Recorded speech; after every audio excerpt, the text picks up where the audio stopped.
I was standing in the grand marble lobby of the five-star hotel called the Cloister. Two massive security guards gripped my shoulders tightly as they dragged me toward the front entrance under the disgusted stares of wealthy guests. My clothes were torn apart. Across my old suit jacket spread a large, dark bloodstain that had already dried.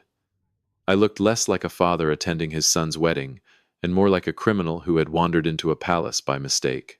Across the lobby stood Felicity and Carlton, my son's rich in-laws, staring at me with open contempt. Felicity lifted her hand to cover her nose, as if my mere presence polluted the air around her. My son Bradley stood frozen behind them. He could not even look his own father in the eye. He chose silence to protect the pride of his wife's family. They threw me out because of the blood on my shirt.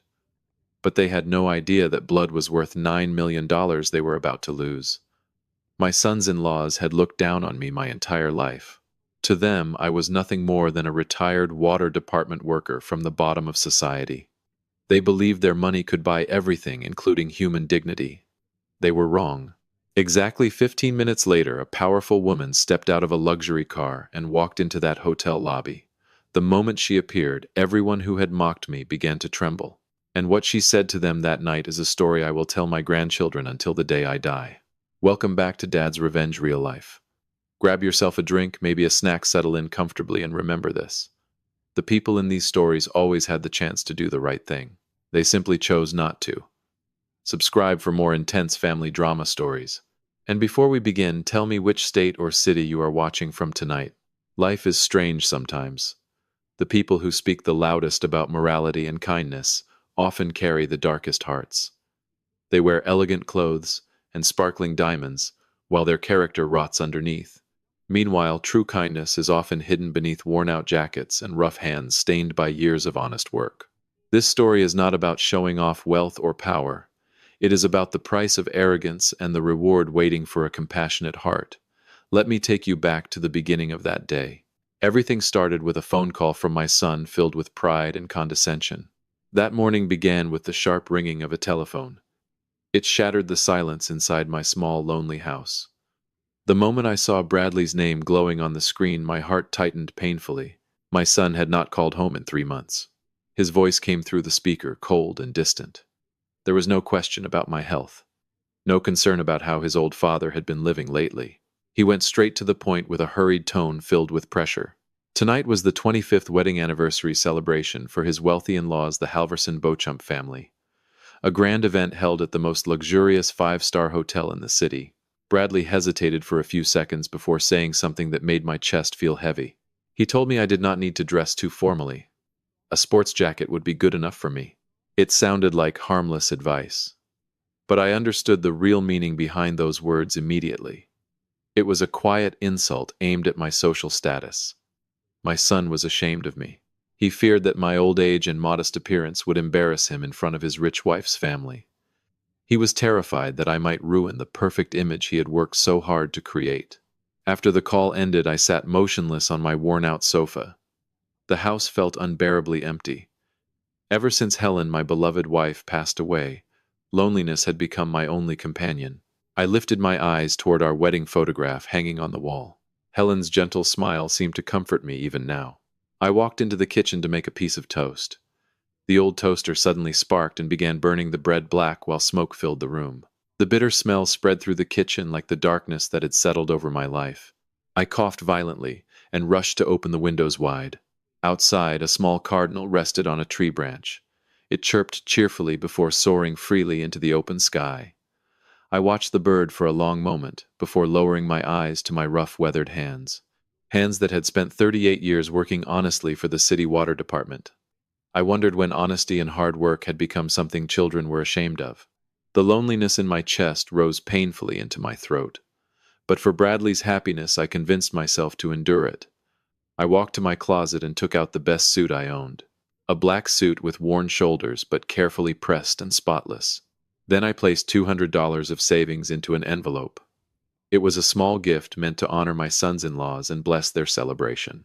I stepped out of my house with a calm heart, completely unaware of what awaited me ahead. I did not know that this journey would drag me into a life or death situation. When 27 luxury cars drove past the accident scene without stopping, only one old Buick pulled over. And that was the moment fate changed everything.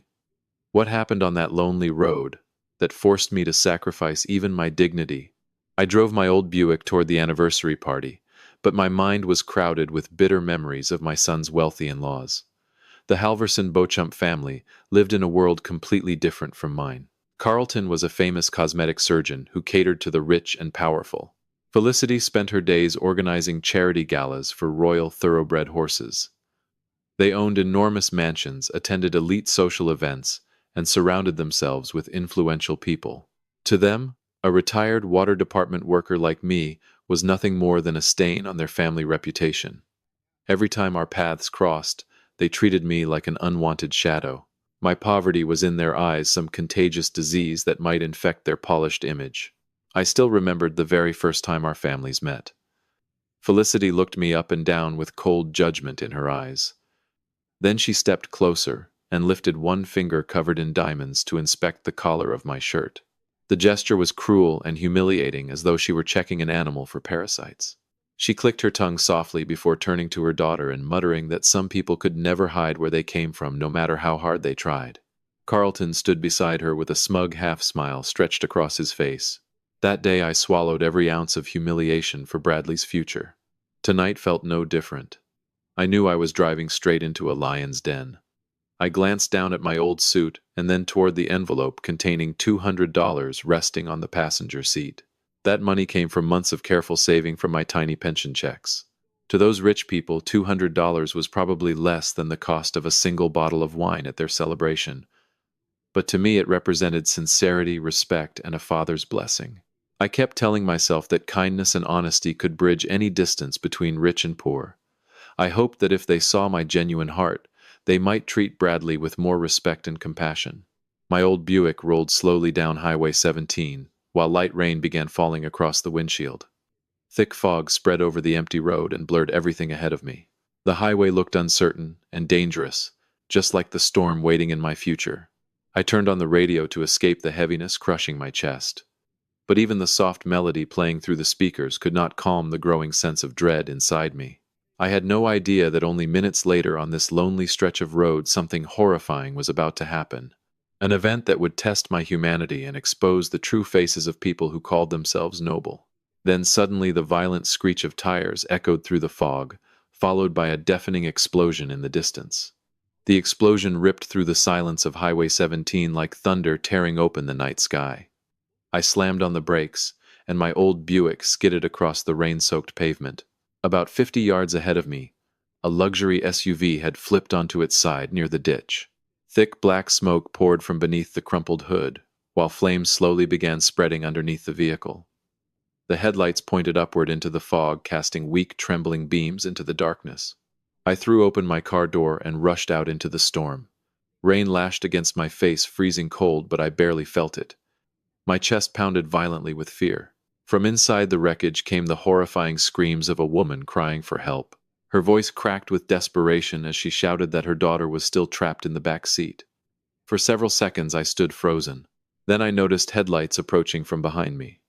One luxury car after another raced down the highway toward the city. They could clearly see the accident. They could hear the screams. Yet not a single car slowed down. The first car sped past. Then the second. The third. The fourth. Every driver pressed harder on the gas, as if terrified that compassion might inconvenience them. They did not want blood or smoke near their expensive cars. They did not want a roadside tragedy to delay their glamorous dinners and private parties. I counted them silently with growing bitterness.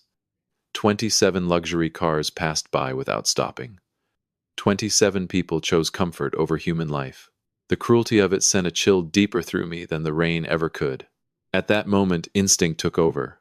For 5 years I had cared for my late wife Helen during her epilepsy attacks. I knew what panic looked like. I knew how quickly seconds could become the difference between life and death. If I wasted time now, the SUV could explode, or the child could suffocate from the smoke. I could not stand there like the other 27 selfish strangers. I forgot about my clean pressed suit. I forgot about the anniversary party. I forgot about the wealthy family waiting to judge me. I ran straight toward the burning vehicle. Mud splashed across my shoes while shattered glass crunched beneath every step. When I reached the back door, I saw it had been twisted completely out of shape. Through the cracked window, I could barely make out a little girl around 5 years old. She was crying weakly, her tiny face pale from fear and lack of oxygen. Her mother, trapped in the front seat, was desperately trying to reach back toward her, but one of her legs was pinned beneath the dashboard. I grabbed the rear door handle with both hands and pulled with every ounce of strength left in my 60-year-old body. Metal shrieked violently beneath my grip, but the door did not move at all. Smoke from the engine poured thicker into the cabin. The little girl started coughing harder. Her cries became weaker and weaker. Below the SUV, the fire suddenly flared brighter, and in that terrifying moment I realized I had only one final chance to save that child before it was too late. I grabbed a large rock from the side of the road and smashed it against the SUV window with all my strength. The glass exploded into thousands of sharp fragments. Without hesitating, I shoved my arm through the broken opening, while jagged pieces sliced into my skin. Pain burned through my hand, but I ignored it completely. I reached inside, unlocked the door, and yanked it open with every ounce of strength left in me. Thick, poisonous smoke burst out of the cabin, making me cough violently. I leaned inside the burning vehicle and pulled the little girl into my arms just seconds before flames reached the back seat. Holding her tightly against my chest, I ran nearly 30 feet away from the SUV. The moment I stopped, a small explosion thundered behind us. I gently laid the child down on the rain-soaked grass beside the highway. Without thinking twice, I removed my carefully pressed suit jacket and rolled it into a pillow beneath her head. Her name was Caitlin. She was gasping for breath while her tiny body trembled uncontrollably from fear.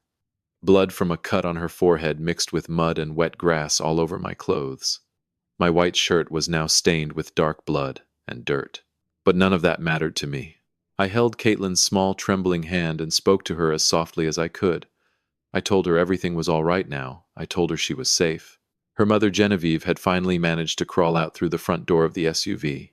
The moment she reached her daughter, she collapsed beside her and wrapped the little girl in her arms while sobbing uncontrollably.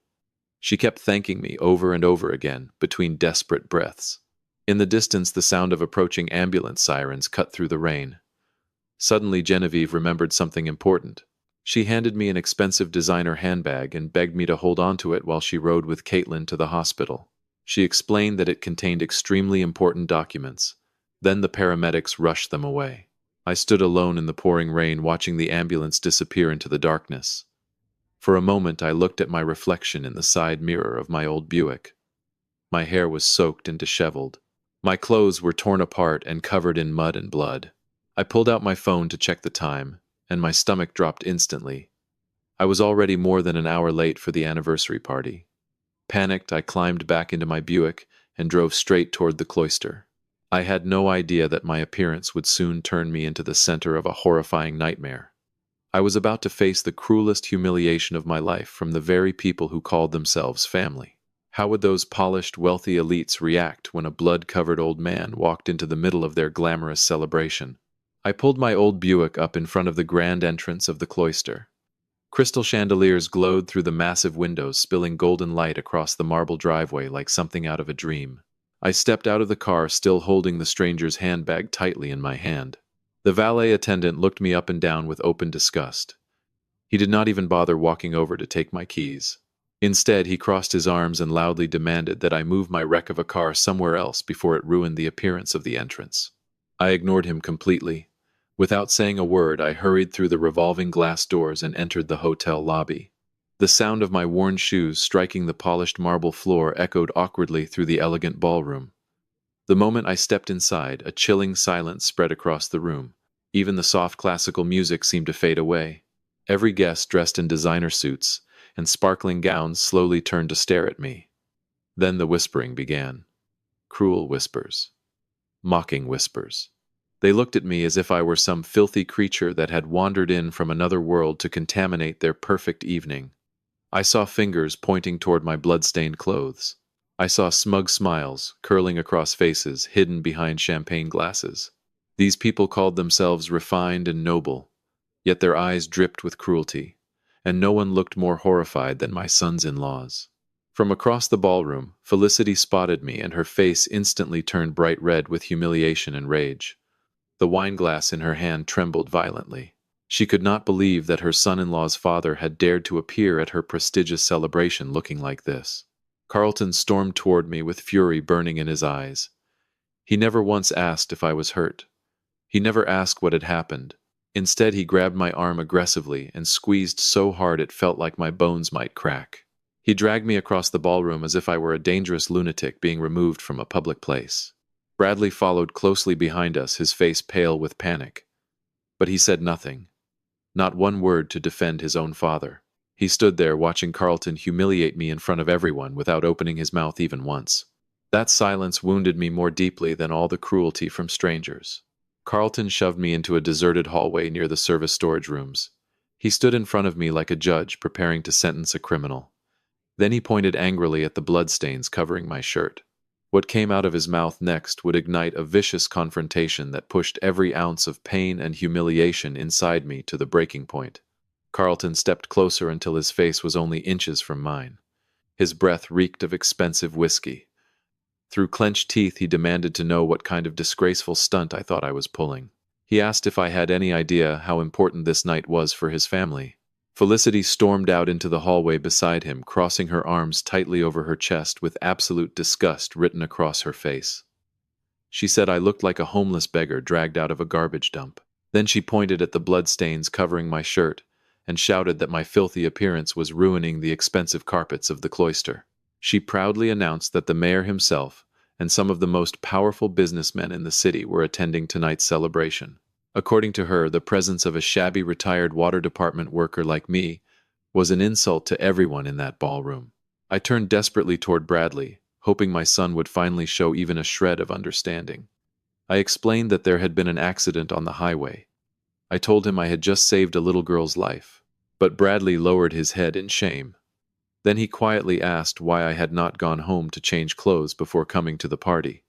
He said I was humiliating him. He said he did not even know how to face his wife's parents anymore because of me. Those words cut through my heart like a knife.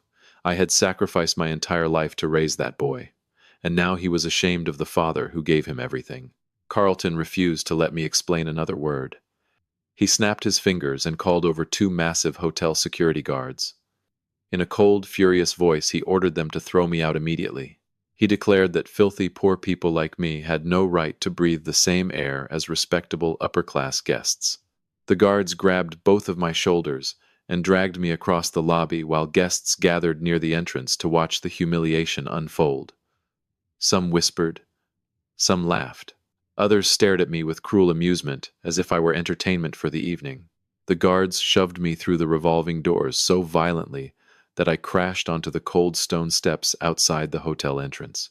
The stranger's designer handbag flew from my hands and landed beside me in the pouring rain.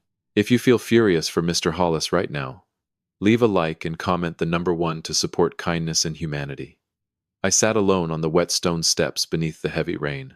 Water streamed down my face, mixing with tears of humiliation and heartbreak.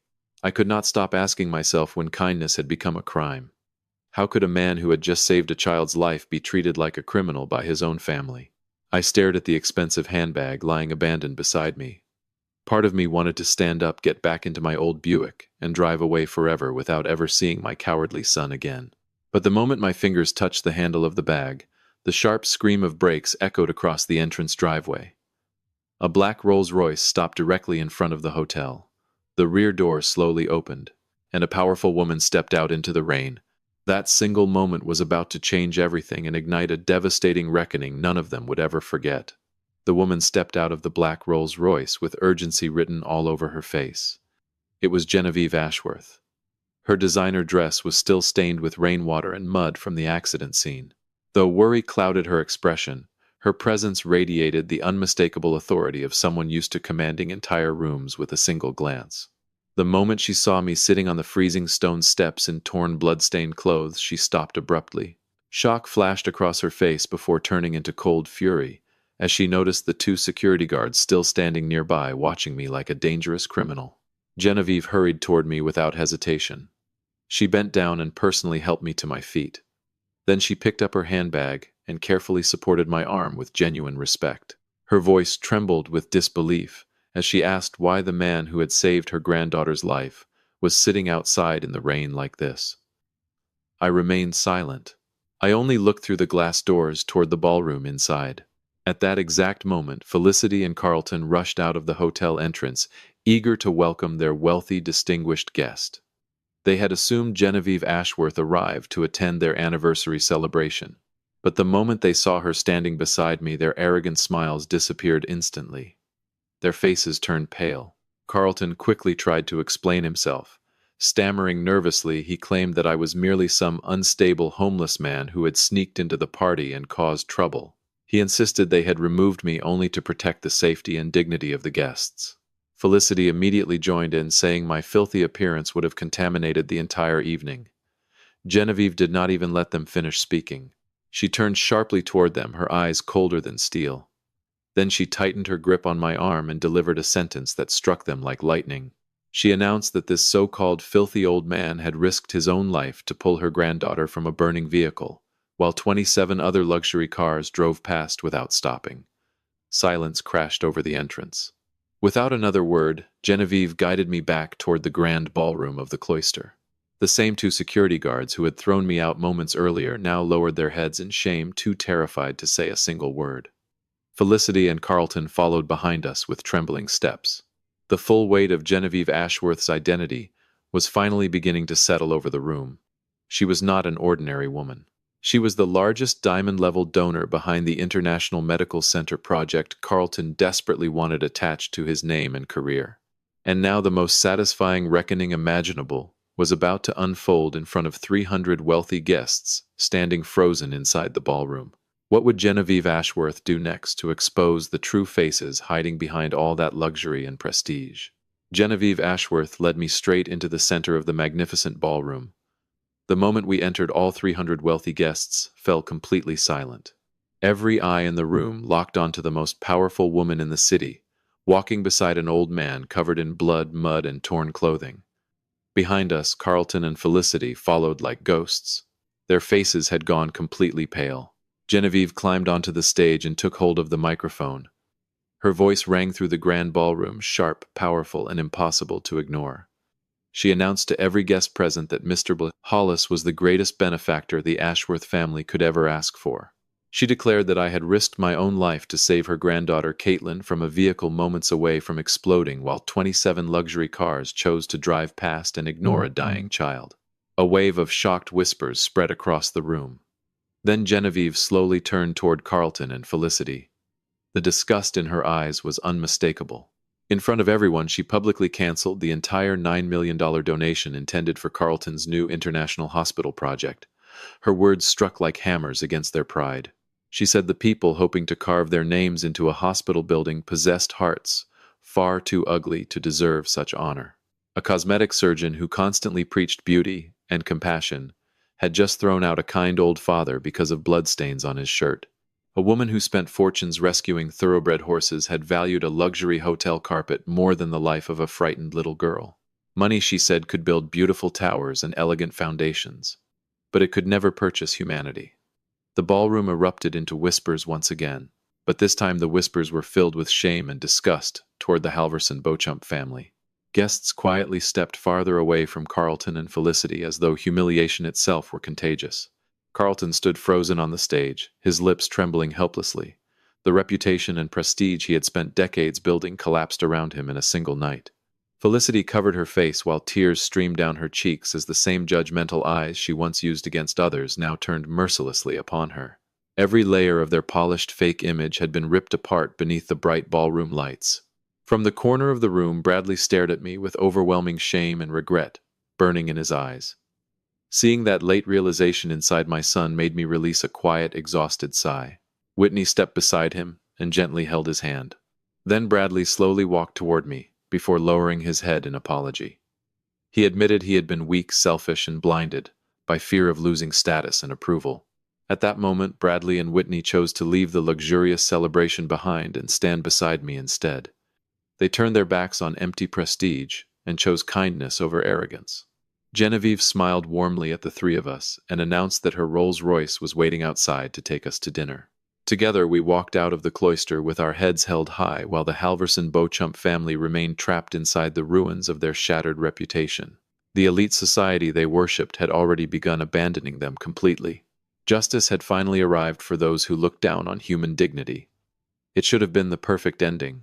But later that night, during a simple, humble dinner far away from the glittering ballroom, an unexpected moment would heal wounds inside my heart that I believed could never recover. What was the surprise that finally brought peace back to a broken father's soul?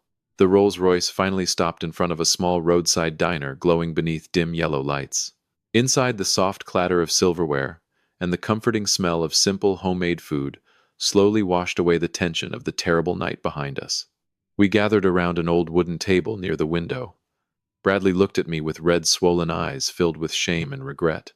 Then my son gently took my rough, weathered hands into his own and offered the most sincere apology I had ever heard from him. For the first time in years, I could see that Bradley had truly awakened. The storm of humiliation and heartbreak had forced him to understand something priceless.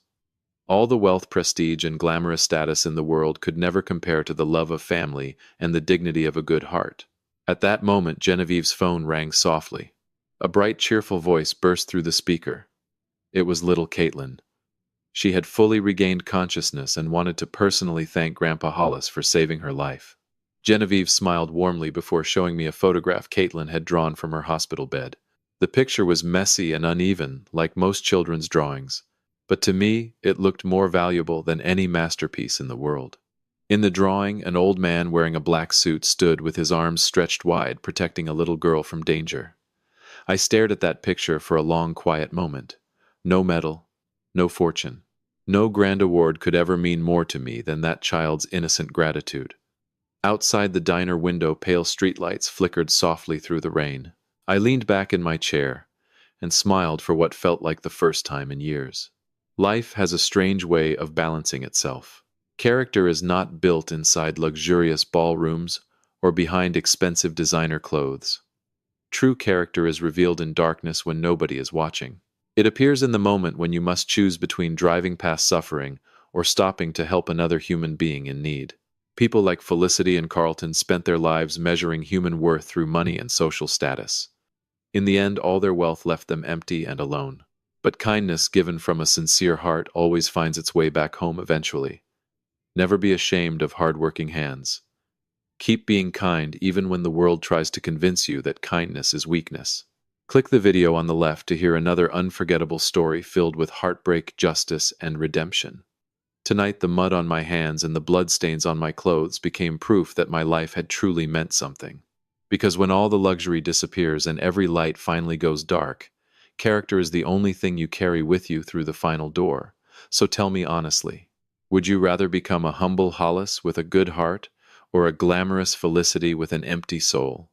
Leave your thoughts in the comments below. My story ends here tonight. Dad's Revenge Real Life thanks you for listening and staying with me until the very end. May you always protect the goodness inside your heart, no matter how cruel the world becomes.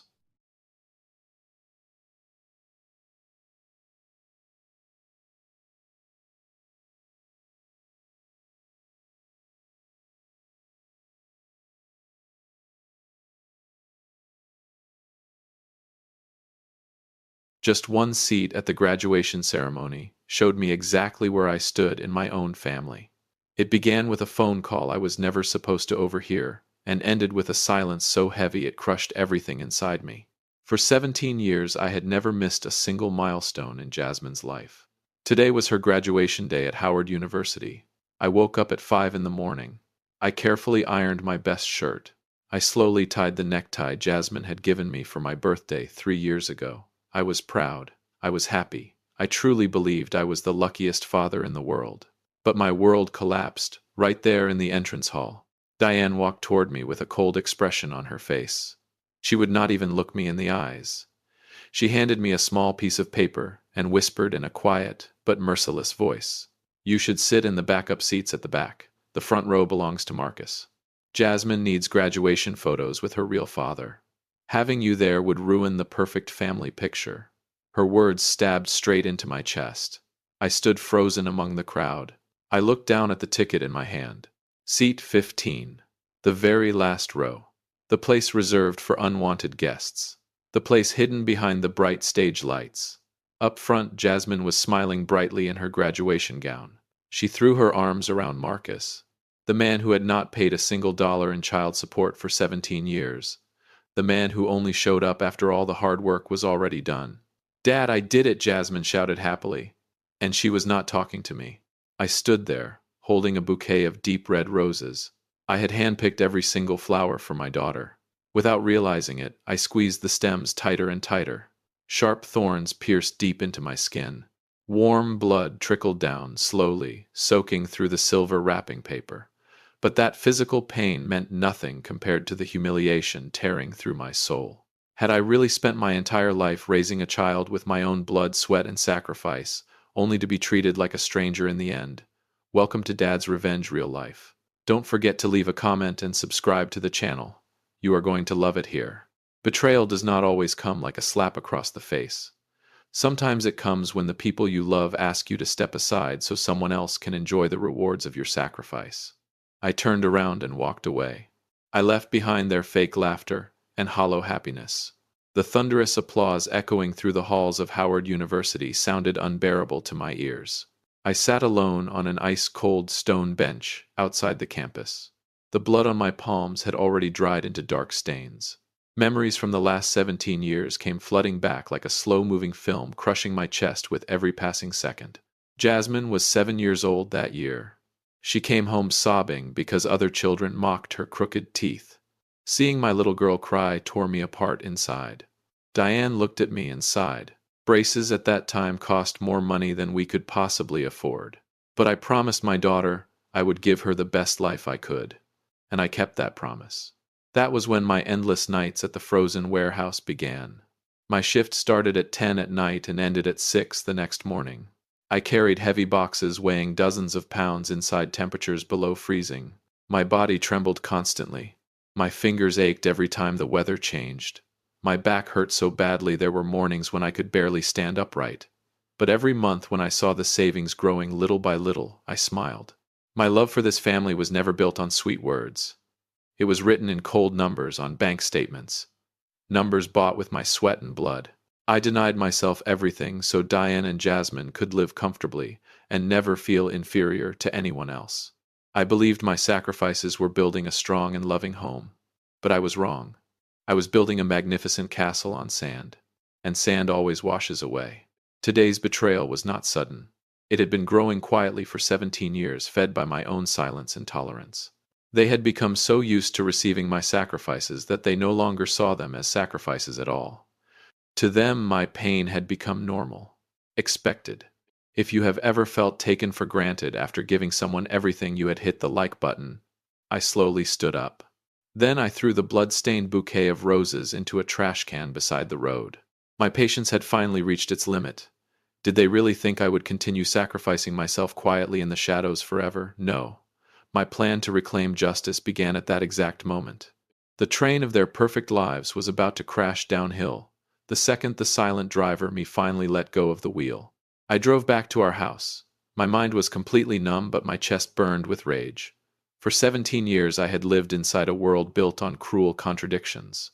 I finally realized that I had only ever been the silent worker behind the curtain while someone else played the hero making empty promises. When Jasmine was 14, she dreamed of joining the city's professional ballet academy. The tuition for that prestigious arts program was outrageously expensive. Marcus showed up one evening carrying a bright red rose. He smiled confidently and promised Jasmine he would pay every cent of her tuition. Jasmine nearly exploded with happiness. She threw her arms around him, took pictures together, and posted them all over social media. Thousands of people liked the photo beneath the caption, "The best dad in the world." But 3 days later, the tuition bill arrived at our house.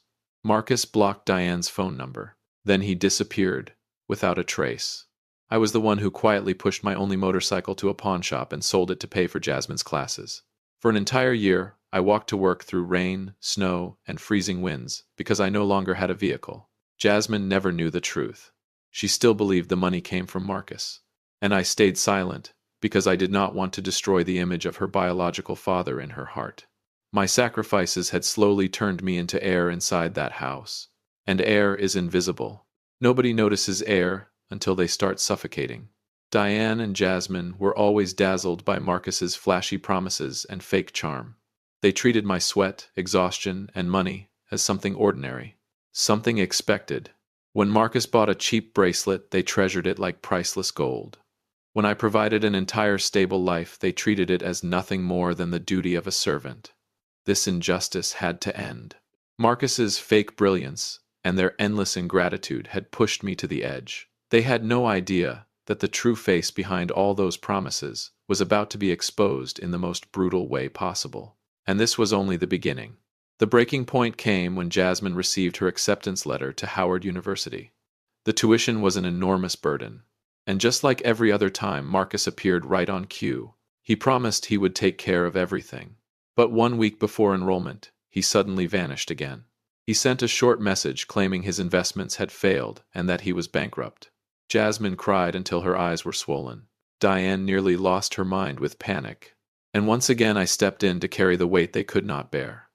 I made the decision to withdraw every dollar from the retirement fund I had spent half my life building. That money was supposed to protect me in old age. My hands trembled as I signed the withdrawal papers, but my heart felt strangely calm. I believed this sacrifice would finally prove the depth of my unconditional love. I believed they would finally understand who had truly stood beside them whenever storms came crashing down. I was wrong. That retirement fund bought me nothing except a betrayal so cruel it had been planned long before I ever discovered it.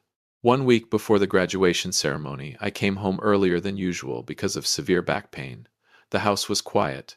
Then I heard whispers coming from the master bedroom. It was Diane. She was speaking to Marcus on the phone. I froze in the hallway outside the door. Diane lowered her voice and said softly, "Don't worry. Everything is going exactly as planned. Once Jasmine graduates, we can finally push that troublesome old man out of the family picture. Without his money, Jasmine never would have finished college anyway. But now she has a good job in the city. He's no longer useful to us." My entire body went numb. Then Diane continued, "We'll move into the new apartment Jasmine rented. You'll finally get to stand beside your daughter as the official father at all the high-class parties. And don't worry about this house. I'll force him to sign it over to me." Every word poured into my soul like freezing water. My ears rang. My heart stopped beating. The woman I had loved and protected for 17 years saw me as nothing more than a machine for money. They had waited for me to bleed myself dry so they could throw me away like a worthless rag the moment they no longer needed me. Do not scream so people can see your pain. Stand up and walk away the moment the graduation ceremony of exploitation begins. Hit like if you agree. That was the moment my patience finally died. The fragile contract called family had already been torn apart by their own hands. I did not cry. I smiled coldly in the darkness. They wanted to erase me from their perfect picture. Fine. But before I stepped out of that picture, I was going to burn the entire canvas to the ground. That night I began preparing a graduation gift that Diane, Jasmine, and Marcus would remember for the rest of their lives. I walked out of the halls of Howard University in complete silence. I did not wait for the graduation ceremony to end. I did not look back at their glowing smiles even once.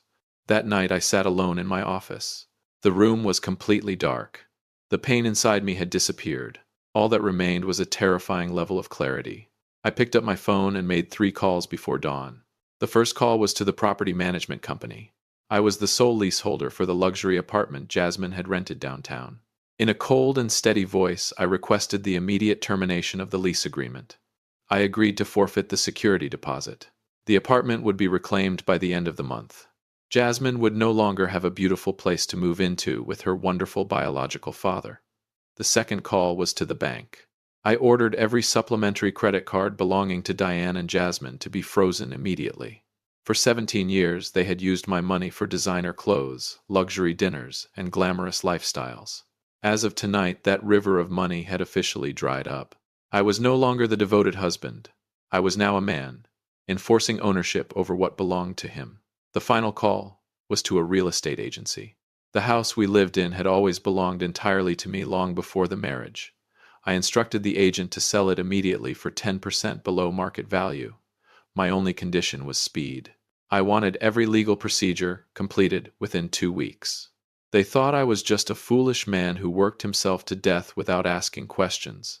They believed they could drain every drop of my finances and casually throw me away afterward. They were wrong. I was the one who built their fake paradise with my own hands. and I could destroy it just as easily. This war had only begun, and they were still celebrating their victory, without realizing the ground beneath them was already collapsing. Tomorrow morning, when the sun rises, Diane and Jasmine will receive their first brutal slap from reality. Are you curious to see how they react when they realize the gold mine they despised has officially closed forever? Stay tuned for the next chapter to witness the full force of this reckoning. The next morning, Diane and Jasmine returned home just after sunrise. I was sitting calmly in the living room reading the newspaper and sipping a cup of bitter coffee. They walked inside, looking exhausted, but their smiles still filled the room. The moment Diane saw me, she started complaining. She grumbled that Marcus had once again forgotten his wallet during their celebration dinner at a five-star restaurant the night before. Jasmine immediately defended her biological father.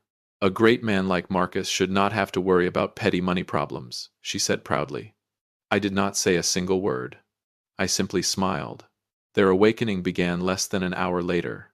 On her way to work, Diane stopped at her usual Starbucks for one of her expensive coffees. Casually, she swiped the supplementary credit card I had given her years ago. Beep. The payment machine rejected it.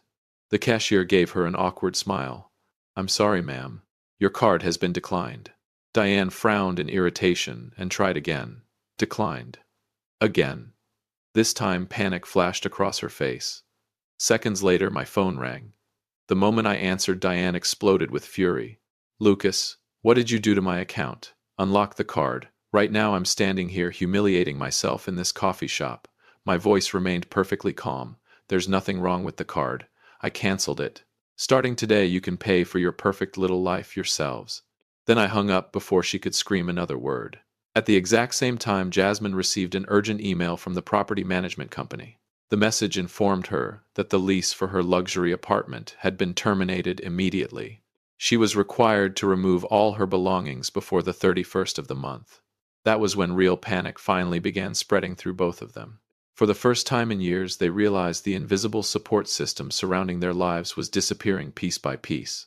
The glamorous mask they wore so proudly was slowly being ripped away layer after layer. But this was only a light appetizer before the real punishment began. Tonight's confrontation at the dinner table would expose every ugly truth completely. Did they really believe they could corner me so easily? Then they should prepare themselves for the final audit from the man they once called the troublesome old burden. That night, the family dinner table turned into a cold execution chamber. Diane and Jasmine stormed into the house with fury burning across their faces. They slammed their hands onto the table and shouted directly at me. Have you lost your mind, Lucas? How dare you freeze our cards and cancel Jasmine's apartment? Do you have any idea how humiliated we were today? I did not flinch. Slowly, I pushed a thick stack of documents across the table toward them. It was the most detailed financial audit they had ever seen in their lives. I looked directly at Jasmine. My voice was as cold as ice. For 17 years, this is the exact amount I spent on both of you. $1,240,000. Your braces. Your ballet academy tuition. Your expensive education at Howard University. Every single dollar came from my sweat and blood. I leaned forward slightly. Marcus made promises. I was the one who carried them out. I was the one who emptied his retirement fund so you could hold your head high beside your wealthy classmates. And yet at your graduation yesterday, both of you pushed me to seat 15 in the back row so a man who contributed nothing could stand in the spotlight. Diane let out a mocking laugh. So now you're counting every penny you spent on your wife and daughter. That's pathetic. This house belongs to me too. You can't treat us like this. Without changing my expression, I pulled out one final document. The property ownership papers. And the completed sale agreement. I looked directly into Diane's eyes. This house was entirely mine before we got married. And I already sold it. You have exactly 2 weeks to remove every belonging you own. The new owner takes possession on the 15th. Jasmine suddenly burst into tears. She stared at me with shock, fear, and desperation in her eyes. Dad, are you throwing me away? Are you still my father? Slowly, I stood up. I looked at the daughter I had once loved more than my own life. Then I answered in a low but unshakable voice. I'm not throwing you away, Jasmine. I'm simply returning you to the place you chose for yourself. The front row beside your biological father. The room went silent. You already planned to erase me from your family picture after graduation. I'm only helping you do it a little sooner." Diane and Jasmine stood frozen in place. Their faces turned pale. Not a trace of color remained. The brutal truth had completely shattered the fantasy they had been living in. But the punishment was still far from over, because the real question had not been answered yet. What would happen when their beloved hero Marcus finally had to face? Diane completely lost control. She screamed hysterically and tore the audit papers into pieces, scattering them across the table like falling ashes. Then she unleashed the cruelest insults she could think of. "You're a controlling monster, Lucas. You want to destroy your own daughter's future over a single seat. You're selfish." I watched the shredded papers drift through the air. Inside me, there was nothing left to shake. Diane's rage only proved one thing. They were terrified. Terrified of reality finally arriving at their doorstep. Without saying another word, I walked into my room and returned with the suitcase I had already packed. My voice was calm, cold, and final. "You have exactly 2 weeks to leave this illusion behind. Move out willingly, or be forced out. Your choice. This house no longer has anything to do with me." Then I walked toward the front door. I did not look back at Jasmine's late tears, or Diane's violent outburst echoing behind me. The night air in Annapolis was cold and fierce. I walked slowly down the familiar street leading toward the main road. And there, beneath the dim glow of a streetlight, I saw Marcus's polished luxury car parked at the corner. Marcus leaned casually against it, scrolling through his phone with a smug smile on his face. Maybe he was waiting for Diane to bring him the good news about the house transfer. Or maybe he was fantasizing about his glamorous future beside a Howard University graduate daughter he had never spent a single dollar raising. This time I walked directly toward him first. The moment Marcus saw the suitcase in my hand, he straightened up nervously. I looked directly into the calculating eyes of the man who had betrayed me for 17 years. Then I smiled. "The bill for your perfect family is finally coming due, Marcus." His expression instantly changed. "The house is sold. The bank accounts are frozen. Jasmine's apartment is gone too. So starting tomorrow, you'll be the one paying for their glamorous lifestyle." I adjusted my grip on the suitcase and stepped closer. "Good luck." Marcus's confident expression collapsed into pure shock. His mouth opened slightly, but no words came out. I turned around and walked away without waiting for a response. The game of switched roles was finally complete. Now the man who made promises would have to carry the full weight of 2 ungrateful people with empty pockets. And without my money holding everything together, the true nature of their parasitic relationship would finally be exposed. The next 6 months would become a living hell that stripped every layer of fake love away one by one. How long do you think Marcus will stay loyal once the gold mine disappears forever? 6 months passed quickly. I moved to Annapolis and settled into a quiet little coastal town. I bought an old woodworking shop and started over from scratch. There were no more complaints from Diane. No more crushing financial pressure. My hands were now covered with sawdust paint stains and rough calluses from carving wood instead of bleeding from rose thorns. For the first time in many years, my soul finally found peace. Late one evening, my phone vibrated softly. A text message appeared from an unfamiliar number, but I immediately knew who it was. Jasmine. She sent me a screenshot of a bank transfer. $500. Below it was a short message. "Dad, this is my first paycheck.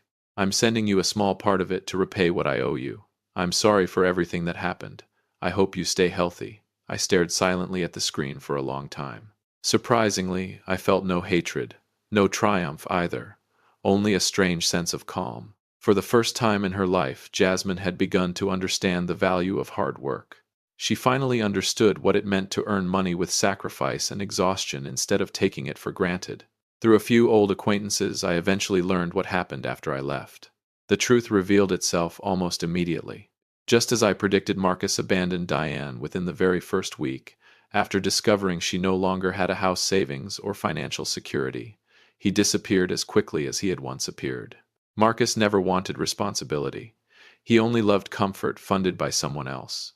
Diane and Jasmine were forced to rent a tiny apartment on the outskirts of the city. For the first time in years, they had to face rent payments, utility bills, groceries, and financial stress completely on their own. But the greatest punishment was never poverty. The greatest punishment was forcing them to face reality without my silent protection standing behind them. Only after the glamorous curtain finally fell did they realize the man they looked down on had been the very person keeping them from collapsing into the abyss. Every debt of loyalty and betrayal had finally been settled. But my story does not end with revenge. Because inside this small woodworking shop lies the most important lesson I want to leave behind for all of you. Stay with me for the final reflections, because if you are also living through injustice, abandonment, or silent sacrifice, you may discover the path that finally sets you free. The soft scent of pine wood drifted through my small woodworking shop in Annapolis. The golden evening sunlight stretched across the handcrafted benches I had built with my own hands. I wiped the sweat from my forehead and quietly admired my work. After 17 long years, my journey had finally ended in a silence filled with dignity. I may have lost a fake family, but I finally found myself again. Standing inside this workshop, I learned 3 painful lessons about life. The first lesson is about self-worth.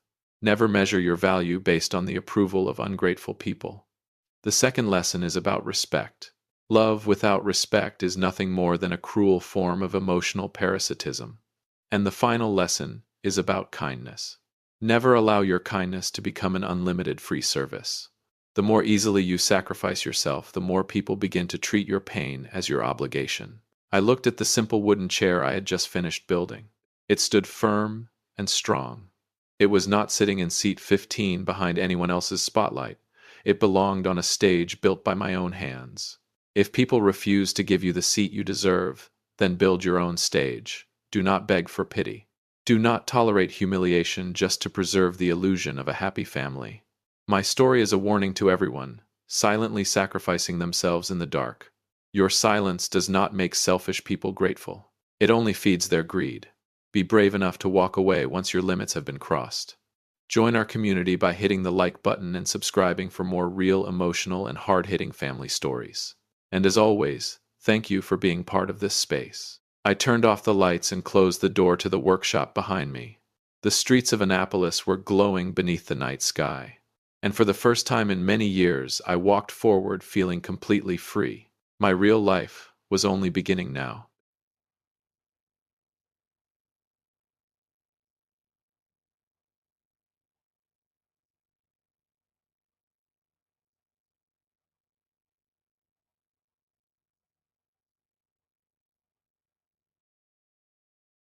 I once thought I had seen the full extent of human cruelty after 31 years on the federal bench. I was wrong. It all began with a phone call at 6:47 in the morning. On the other end of the line was the sound of my daughter Claire sobbing uncontrollably. Through choking tears, Claire said, "I was in an accident, Dad. My husband pushed me. I lost the baby." It felt as though the world collapsed beneath my feet. The coffee cup slipped from my hand and shattered across the floor. My grandchild was only 7 months old in the womb. The poor child never even had the chance to see the sunlight. My Claire was lying in a hospital bed suffering. Welcome back to Dad's Real Life Revenge. Grab a glass of water, some snacks, make yourself comfortable, and remember this: the people in these stories had every opportunity to do the right thing, they simply chose otherwise. Leave a number 1 in the comments so we can continue the story, and hit subscribe. You're going to enjoy this one. That morning in Asheville was strangely peaceful. Mist still drifted among the old pine trees. I was sitting on the porch with a hot cup of coffee. Life as a retired judge was supposed to pass quietly like that. But then the phone began ringing relentlessly. The sound shattered the silence. It signaled the arrival of a terrible storm. The shock quickly transformed into a burning fury. But it was not a reckless rage. It was the cold, clear-headed anger of a father, a man who had spent half his life defending the law. Daniel Voss, the name of my glamorous son-in-law, the wealthy CEO who never stopped preaching about morality. He was the one who did this. He had mercilessly pushed his wife down the stairs. He had killed his own flesh and blood. His cruelty went beyond every limit of human decency. I rushed to my car in a state of intense focus. My mind worked like a machine. During my years in the judiciary, I had faced thousands of criminals. I knew how to deal with people who believed they were above the law. The Voss family had money and power. They thought they could hide any crime. They thought they could use money to silence everyone. They were wrong. They forgot one important thing. They had just harmed the daughter of a federal judge. I would not allow my daughter to endure this injustice alone. A battle for justice and accountability officially began at that very moment. I would tear away Daniel Voss's mask before the entire world. He would pay for what he had done. As my car sped through the fog, the face of Daniel Voss filled my mind. A man so perfect it was unsettling. Handsome, successful, and born into a notorious billionaire dynasty, he was the CEO of a major financial corporation. My daughter Claire, an intelligent woman with a successful career of her own, had been blinded by that aura. She truly believed she had found the man of her dreams. I, however, felt differently. After 31 years on the federal bench, I had learned how to see beneath the surface. I never trusted that son-in-law of mine. From the very first family gathering where I met him, I sensed something was wrong. When Daniel looked at Claire, I did not see the eyes of a man in love. I saw the eyes of a predator. A sickening sense of possession was evident in every gesture. He wanted to control Claire. He viewed my daughter as nothing more than an expensive ornament to enhance his image of perfection. The arrogance of the Voss family ran in their blood. They looked at the world through the eyes of those who believed they were entitled to decide everyone else's fate. To them, money could buy anything. The law was merely a toy for the poor. Jeffrey Voss, Daniel's father, was a seasoned fox in the business world. He had taught his son that nothing mattered more than the interests of the family. No one, not even a wife or child, was allowed to stand in their way. When Claire became pregnant, I thought the arrival of a child might soften that cold-hearted man. My daughter was so happy. She counted the days until she could welcome her first child into the world. The baby, 7 months along, was growing strong and healthy. That child was the hope of our entire family. But to the Voss family, the baby seemed to be a threat to the enormous fortune they controlled. I gripped the steering wheel so tightly that my knuckles turned white. A cold fury surged through my chest. My poor Claire had been living with a devil wearing the mask of an angel. She had been far too innocent to see through the promises and declarations of love. She had no idea that behind the grand doors of the Vale mansion a dark conspiracy was taking shape, a conspiracy so sinister that even in her worst nightmares she could never have imagined it. My car was approaching the hospital. The constant wail of ambulance sirens made the atmosphere even more suffocating. I knew I had to remain strong for my daughter. But one question kept drilling deeper into my mind. Why would a husband be so cruel to his pregnant wife? What had happened behind the veil of secrecy at the Vale mansion that night? What earth-shattering secret had my daughter accidentally overheard from Daniel and his father that made them determined to eliminate that innocent child at any cost? I walked into the hospital room with a heavy heart. Claire lay there, her face pale and drained of all color. Her swollen, lifeless eyes stared blankly at the ceiling. When she saw me, tears began streaming down her cheeks again. I wrapped my arms around her trembling, fragile shoulders. I listened in silence. I let her tell me the entire dark truth hidden behind the walls of the Vale mansion. It had all begun the night before. Claire had gone downstairs to get a glass of warm water. As she passed the study, she noticed the light was still on. Heated voices were coming from inside. It was Daniel and his father, Jeffrey Voss. She was about to walk in when she froze after hearing the words trust fund. Something in her instincts told her that something was wrong. She quietly stood behind the thick wooden door and began listening. The words spoken by those two men sent a chill down Claire's spine. Jeffrey Voss was furious. He slammed his hand on the desk and began talking about an inheritance clause in the family trust. It turned out that if the child in Claire's womb was born, 1/3 of the family fortune and corporate control would automatically be transferred into the child's name. That would mean Jeffrey's absolute authority would be weakened. He could not accept that. He viewed his unborn grandchild as a threat. Daniel did not object. He agreed with his father. The words Claire repeated to me filled me with overwhelming rage. He said the child had come at the wrong time. He viewed his own flesh and blood as a problem that needed to be solved in order to maintain control of the money. The two of them calmly discussed ways to delay the birth or find legal grounds to strip the child of inheritance rights. Their lack of humanity was horrifying. They possessed not a shred of compassion. All they saw were numbers and checks. Claire stood frozen in place. Her entire body felt weak. The 7-month-old baby gently moved inside her womb, as though seeking protection from its mother. Yet its father and grandfather were treating it like an obstacle that needed to be removed. The betrayal was too great. It was more than any woman could bear. I could feel my blood boiling as I listened. The moral decay of the wealthy Voss family was fully exposed. They were willing to sacrifice anything to protect their throne of wealth and power. Claire's voice broke into silent sobs as she reached this part of the story. She decided she could not remain silent. She pushed open the door and stepped inside to confront her husband. But she had no idea that this courageous act would place her directly in danger. How did Daniel Voss's perfect mask finally shatter when his wife exposed him? When the study door burst open, Daniel turned around. Claire stood there, tears streaming down her face, but her eyes burned with fury. Through her pain, she screamed, demanding to know how he could be so cruel to his own child. Jeffrey Voss remained silent. He stepped back and watched coldly. As for Daniel, the perfect husband, everyone knew he suddenly transformed completely. Claire's description of that moment sent chills down my spine. There was not a trace of emotion left on his face. The warm eyes she saw every day had become two hollow, lifeless pits.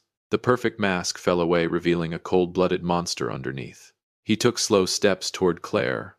No explanation. No remorse. He looked at her only as an enemy who possessed a secret that could destroy him. In a low, threatening voice, he growled, "You were never supposed to hear any of this." Terrified, Claire backed away. She wrapped her arms around her stomach, protecting her 7-month-old baby. He forced her all the way into the hallway, right to the edge of the steep staircase. His greed had driven him beyond reason. Daniel struck. He shoved Claire hard in the shoulder. A brutal, deliberate push. She tumbled down the unforgiving stone steps. Claire's desperate screams echoed throughout the grand yet cold Vale mansion. He stood at the top of the staircase and watched his wife fall without making the slightest attempt to help her. By that point, I could no longer contain myself. I gripped my daughter's ice-cold hand. The cold fury inside me reached its peak. I looked directly into Claire's eyes. I did not tell her that everything would be all right the way weaker fathers often do. I was a judge. I knew nothing would ever be all right as long as the criminal remained free. I leaned close to her ear and made a solemn vow. "I promise you this Daniel Voss will pay with both his reputation and his life as he knows it. I will bring justice back for my grandchild." I stood up and walked out of the hospital room. Grief had now given way to a flawless battle plan. My opponent was a massive financial empire. They had money connections and the finest lawyers available to twist the truth. But they had underestimated a father driven by vengeance. I knew exactly what I had to do. I picked up my phone and began activating my network. What secret cards was federal judge Richard Harmon about to reveal in his battle against the Voss family? I walked down the hospital corridor. The sound of my solitary footsteps echoed steadily. My anger transformed into something cold and razor-sharp.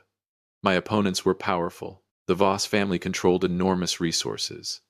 They could bribe witnesses. They could destroy evidence. But they had made one fatal mistake. They believed I was nothing more than a retired old man.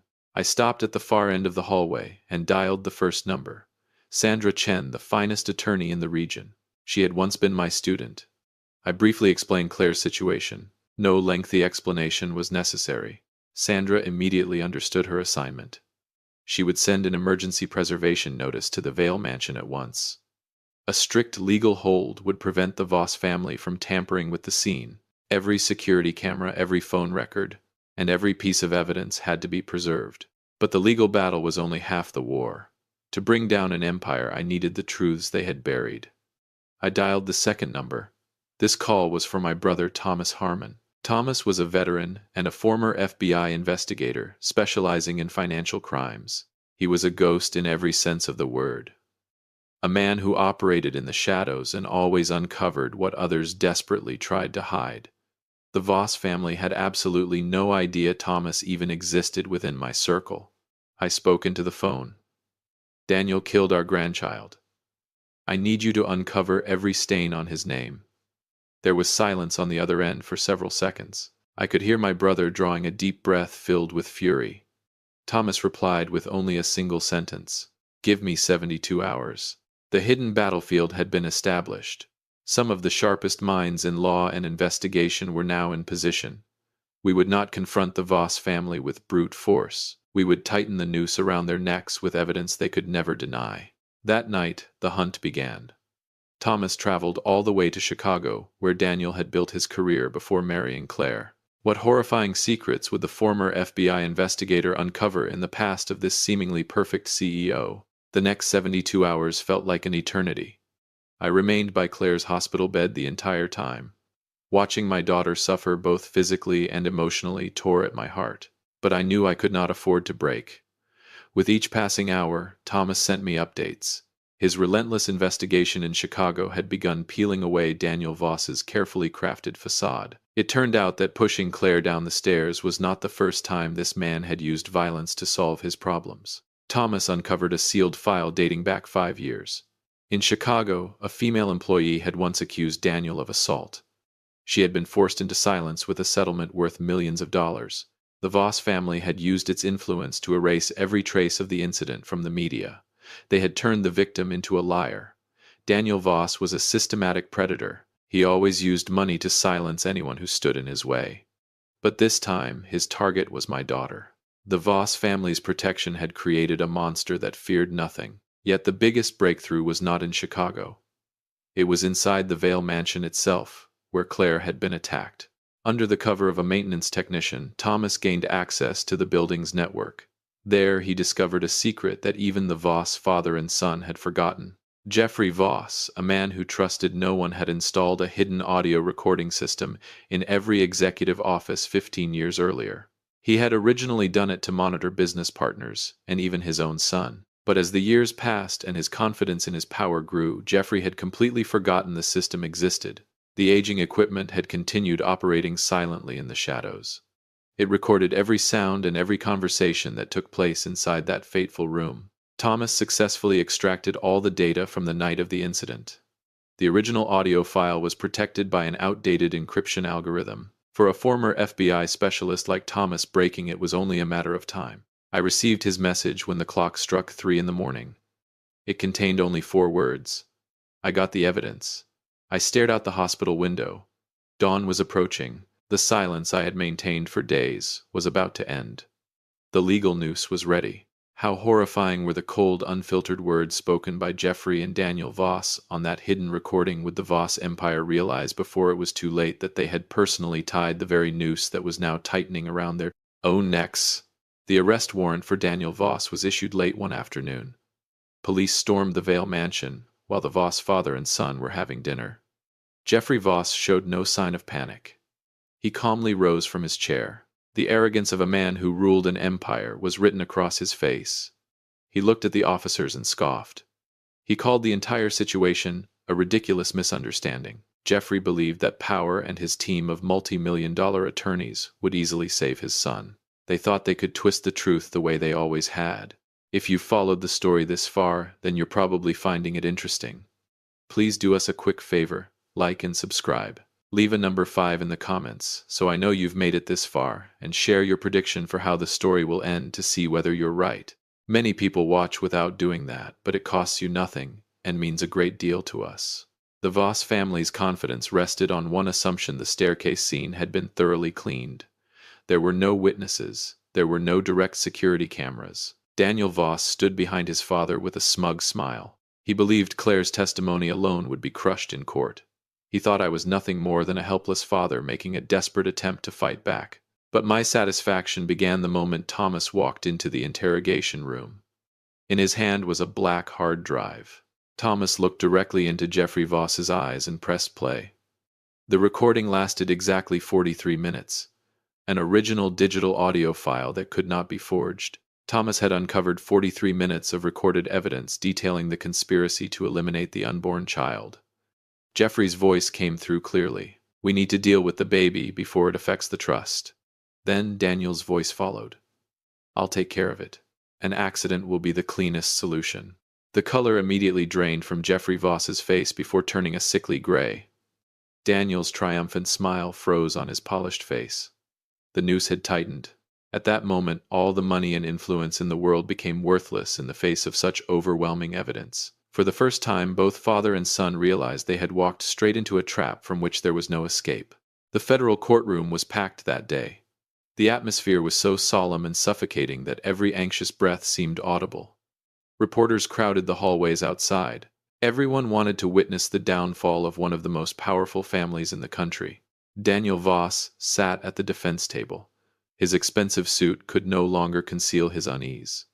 The confidence he carried every day had completely vanished. In its place was overwhelming fear. Claire stood before the court as both a witness and a victim. She had lost weight, but the strength had returned to her eyes. I was not seated on the judge's bench that day. Instead, I sat in the gallery right beside my daughter. I was there not as a powerful federal judge. I was there as a father protecting his child. I wanted Daniel Voss to see that I would be the strongest wall standing behind Claire. Attorney Sandra Chen rose to her feet. She began presenting the facts of the case with her usual precision and sharpness. When Daniel attempted to deny every accusation, Sandra calmly requested permission to introduce the classified evidence. The judge nodded in approval. The courtroom audio system came to life. A suffocating silence fell across the entire courtroom as the recording began to play. Jeffrey Voss's cold, ruthless voice echoed through the chamber. Then came Daniel's chilling response about arranging a clean accident. The naked truth spoken by the Voss father and son cut through the silence like blades. Murmurs spread throughout the courtroom. People shook their heads in disbelief. Furious eyes turned toward the two men responsible for the crime. Daniel Voss lowered his head onto the table. He could not bring himself to look at anyone. The 43-minute recording completely stripped away the mask of the polished CEO. It exposed the monster underneath for everyone to see. The truth had been revealed beyond any possibility of denial.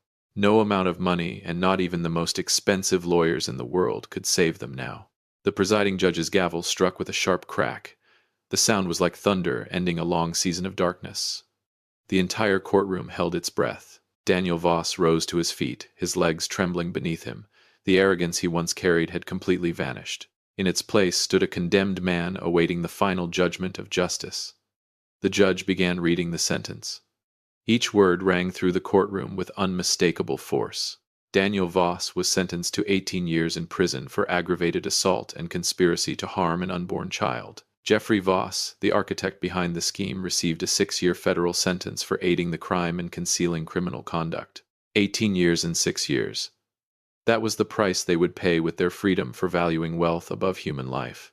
A deep sense of satisfaction filled my chest as I watched the handcuffs snap around Daniel's wrists. He looked toward Claire and me with pleading eyes. But it was far too late. Justice had been carried out completely. This victory required no violence.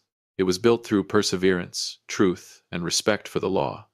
Yet the downfall of the Voss family did not end behind prison walls. The verdict triggered a chain reaction that destroyed the entire family legacy. Shares of Voss Financial collapsed immediately after the trial. Business partners rushed to distance themselves from the company. The most symbolic moment came a week later. The Voss family name was officially removed from the City Art Museum's Wall of Honor. It was the complete collapse of people who once believed they were untouchable. Money could not purchase honor once that honor had been stained by the blood of the innocent. I held Claire tightly as the courtroom slowly emptied. She cried, but this time they were tears of relief. The battle that had lasted 14 long months was finally over. The Voss Empire had become nothing more than a dark chapter of the past. Yet when the fire of vengeance finally faded, I discovered an unexpected emptiness within myself. The tragedy had left deep emotional scars on both of us. After exposing the crimes of others, I realized that healing would be our next challenge. Several weeks later, Claire and I sat together on the porch of my home in Asheville. The same pine trees swayed gently in the breeze. The evening sun painted the mountains in shades of gold and amber. For a long time, neither of us spoke. Finally, Claire broke the silence. "Dad, do you think they were always evil?" I looked out toward the horizon before answering. "No. I think they spent so much time chasing power that they forgot what power was supposed to be for." Claire lowered her eyes. "They had everything." "Yes," I replied softly. "And that was the problem. They believed having everything entitled them to do anything." The wind rustled through the trees. I placed my hand over hers. "Power is a tool, Claire. It can build a family, protect people, and create opportunities. But when power becomes more important than people, it turns into a weapon. That's what destroyed them." She nodded slowly. "And what about us?" I smiled for the first time in many months. "We keep living. We honor those we lost by refusing to become like the people who hurt us." Tears formed in her eyes once more, but this time there was peace in them. That evening, neither of us spoke much after that. We simply sat together and watched the sun disappear beyond the mountains. For 31 years I had believed that justice was about verdicts, sentences, and courtrooms. I was wrong. Justice is only the beginning. The harder task is learning how to heal after the truth has finally been revealed. And sometimes the greatest victory is not bringing down an empire. Sometimes it is helping the people you love find the strength to smile again. The presiding judge's gavel struck with a sharp crack. The sound was like thunder bringing an end to a long season of darkness. The entire courtroom held its breath. Daniel Voss rose to his feet, his legs trembling beneath him. The arrogance he once carried had completely disappeared. In its place was the face of a condemned man awaiting judgment from justice itself. The judge began reading the sentence. Each word echoed through the courtroom with unmistakable force. Daniel Voss was sentenced to 18 years in prison for aggravated assault and conspiracy to kill an unborn child. Jeffrey Voss, the mastermind behind the scheme, received a 6-year federal prison sentence for aiding the crime and concealing criminal conduct. 18 years and 6 years, that was the price they would pay with their freedom for valuing wealth above human life. A deep sense of satisfaction surged through me as I watched the handcuffs snap around Daniel's wrists. He looked toward Claire and me with pleading eyes. But it was far too late. Justice had been carried out completely. This sweet revenge required no violence. It was built through perseverance and respect for the rule of law. Yet the downfall of the Voss family did not end behind prison walls. The ripple effects of the verdict destroyed the entire family legacy.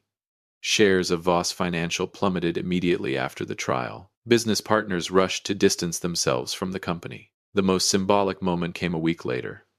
The Voss family name was officially chiseled away and removed from the City Art Museum's Wall of Honor. It was the complete collapse of people who once believed they were untouchable. Money could not buy honor once it had been stained by the blood of the innocent. I held Claire tightly as people gradually left the courtroom. She cried, but this time they were tears of relief. The battle that had lasted 14 long months was finally over. The Voss Empire had faded into a dark chapter of the past. Yet when the fire of vengeance finally cooled, I discovered a great silence within my soul. The tragedy had left deep emotional scars on both of us. After exposing the crimes of others, how would an old judge like me help my daughter continue the journey toward healing? What lesson about power would emerge from our final conversation together? Claire and I returned to our small home in Asheville. The fog had lifted. Warm sunlight filtered through the old pine trees. We sat together on the porch. 2 cups of hot tea released gentle streams of steam into the morning air. After 14 long months, I finally saw my daughter smile again. It was a smile of relief and peace. I looked at Claire and reflected on everything that had happened. This legal system can sometimes be unfair to those without money. People like the Voss family always believe they can build walls of protection out of wealth and influence. But they were wrong. Never underestimate the silence of people who understand the truth. Power and money may hide wrongdoing for a time, but the kindness, wisdom, and persistence of someone who genuinely cares will always find a crack through which the truth can emerge. Justice may arrive late, but it is unavoidable. Blind arrogance will always lead to ruin. Claire's emotional wounds would take time to heal, but she was ready to move forward. The ordeal had made her far stronger than before. Thank you for staying with Dad's Real Life Revenge until the end of this story. Join our community by hitting the like button and subscribing to enjoy more gripping and realistic family-centered stories. And as always, thank you for being part of this space.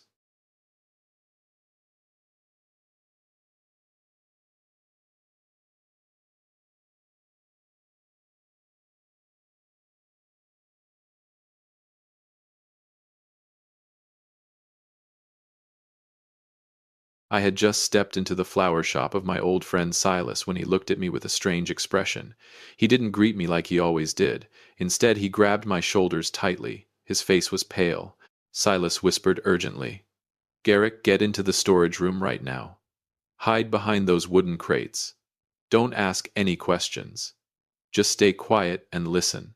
Before I could understand what was happening, the bell above the flower shop door rang. Ding dong. That familiar sound echoed today like a death knell. Through a narrow crack in the storage room door, I saw my wife walk in. Meredith. Beside her was Preston, my polished son-in-law with a law degree from Harvard. Without even greeting Silas, her eyes immediately landed on the yellow roses sitting on the table. She picked one up with 2 fingers. Her gaze was filled with contempt. Then she laughed, a dry, bitter laugh I had never heard in 40 years. Look at this, Preston. Cheap yellow roses again. Old Garrick always thinks these outdated things can make up for his lack of imagination. For 40 years I've had to put up with this stinginess. Preston smiled. It was the smile of a hunter who had finally cornered his prey. He adjusted his collar, his voice brimming with confidence. Don't worry, Mom. Tonight, after the birthday party, everything will be over. The estate planning documents are ready. The old man will sign them without the slightest suspicion. He trusts you. He trusts me. The moment that signature hits the paper, the entire real estate portfolio and the family fund will belong to us. The old man will have nothing left except the $12 bouquet he brings home. Meredith threw the rose onto the table. Petals scattered everywhere. That's right. I've endured enough. It's time that old man pays for his stubbornness. The clicking of pruning shears, the rustling of wrapping paper, every sound inside Silas's flower shop suddenly became as sharp as a razor blade. Just minutes earlier, I had walked in with a smile on my face. Today was Meredith's birthday. I wanted to surprise her with a bouquet of yellow roses, a symbol of 4 decades together, but now the blood in my veins felt frozen. Every word they spoke was like a knife plunging into my chest. The woman who had shared every hardship with me. The son-in-law I had treated like my own son. They were standing there separated from me by only a wall deciding the fate of my life and my fortune. I gripped the edge of a wooden crate so hard that my palms began to bleed. The betrayal was too great. It went beyond the limits of what any human being should have to endure. Welcome back to Dad's Real-Life Revenge. Grab a glass of water, a few snacks, get comfortable, and remember the people in these stories had every opportunity to do the right thing, they simply chose not to. Leave a comment with the number 1 so we can continue the story, and hit subscribe, you're going to love this one. The doorbell rang once again. Ding dong. But the 2 predators outside still weren't ready to leave. Meredith slowly wandered among the flower displays. The sharp heels of her shoes tapped against the tiled floor. Click. Click. Click. Each sound felt like a hammer striking my temples. I stared at the yellow roses lying alone on the table. Today was December 13th. It was my wife's birthday, and also the anniversary of the day we had met 40 years ago. The $12 price wasn't because I was cheap. It was the cost of the first bouquet I had ever given her when we were both penniless. I had kept that tradition for 40 years. To me, it was a symbol of loyalty. I thought she understood. But it turned out that to Meredith it had been a form of torture. Meredith stopped in front of a large orchid arrangement. Her voice was ice cold as it echoed through the quiet flower shop. 40 years of being Garrick's wife means 40 years of living under his shadow. He controlled everything, from household spending to business decisions. He thinks he's some kind of savior, but he's nothing more than an old, outdated mind. I had to pretend to smile, pretend to appreciate every cheap gift he gave me. Preston, you have no idea how long I've waited for this day. I want to see that old man on his knees. I want him to understand what it feels like to have nothing left. Preston laughed, a low, cunning laugh. I understand, Mom. Men as arrogant as Garrick usually die from their own confidence. He believes loyalty can be bought with favors. Tonight I'm going to show him the highest level of legal strategy. He'll sign the resignation and transfer documents without a hint of suspicion. He thinks he's protecting his family. In reality, he's signing the death warrant for his own career. Meredith turned toward Preston. Her eyes sparkled with admiration. You've done well. You're far superior to Kendall. She's too weak and too foolish. She always worshipped her father. But we managed to separate her from the old man. Now, Garrick is alone. He has no one left to rely on except us. In the darkness of the storage room, my chest heaved violently. I had to clamp a hand over my mouth to stop a scream of rage from escaping. The instincts of a man who had survived 40 years in the business world roared inside my mind. They had driven a wedge between me and Kendall. My poor daughter. That bitter truth made my head spin. I had trusted Meredith. I had doubted my own daughter. I had pushed Kendall away because of the poisonous words of the woman who shared my bed. Their footsteps gradually faded. A door closed. Their car engine started and sped away, leaving behind a deadly silence inside the flower shop. I pushed open the storage room door and stepped out. My legs gave way beneath me. Silas rushed forward and caught me. He didn't say a word. He had always been that way. A former detective, he had stood quietly beside me for decades. He guided me into the small kitchen behind the shop. On the old wooden table, Silas slowly placed something down. It was a worn blue leather notebook. Silas looked directly into my eyes. His voice trembled with restraint. "Garrick, this is why I made you hide in there. What you just heard was only the tip of the iceberg. Their betrayal began 7 months ago." He placed his hand on the notebook. "And all the evidence is right here." My hands trembled as I took Silas's blue-covered notebook. It felt heavy, as though I were holding my entire life in my hands, moments away from falling apart. The smell of old paper and dust filled my nose. Every page had been carefully numbered by Silas in red ink. Each page was a report, and every report was a fatal stab wound. Silas sat down across from me. He didn't look me in the eye. Instead, he stared into empty space. "Garrick, for the past 7 months I've been watching Preston. He isn't just an ambitious lawyer. He's a cold-blooded predator. He secretly met with Meredith 18 times in this flower shop. Every meeting was a new scheme." I turned the pages. Photographs appeared. Meredith and Preston. They were sitting in a secluded corner of a cafe near my office. They were studying property maps. They were exchanging folders containing documents bearing my signature. I froze when I saw a black and white photocopy. It was a corporate ownership transfer agreement. At the bottom of the page was my signature. Clear, perfect. A signature I had never placed on any document. A violent shiver ran through me. When had they forged my signature? Shock consumed my ability to think. Meredith didn't just want money. She wanted to strip away the entire legacy I had spent my life building. Why, Silas? Why would she do this? I gave her everything. A life of luxury, respect, a loving family. Silas sighed. He flipped to the final page. There, attached to the report, was a voluntary waiver agreement. Meredith had signed it. She had formally acknowledged that every action Preston took had been done with her full consent. The ingratitude was more vicious than any betrayal I had ever witnessed in business. She wasn't merely my wife. She was an accomplice. I stared at Meredith's face in one of the photographs. She was still beautiful. She still wore that gentle smile. But now all I could see was a terrifying disguise. I had lived beside a venomous snake for 40 years without ever realizing it. Suddenly Silas pointed to a note written at the bottom of the last page. Another name appeared there. A name I never expected to see. Attorney Vance. He wasn't Preston's representative. He was the man pulling the strings behind the entire operation. My heart tightened. I realized Preston was only a pawn. The person truly behind everything was far more dangerous. He knew every weakness in business law that I had overlooked. He had been waiting for this moment for a very long time. The horrifying truth sent a chill down my spine. I had lost everything. But perhaps I had finally found my real enemy. Silas looked at me meaningfully. "Garrick Preston isn't the greatest threat. He's only the executor. The real mastermind is much closer than you think.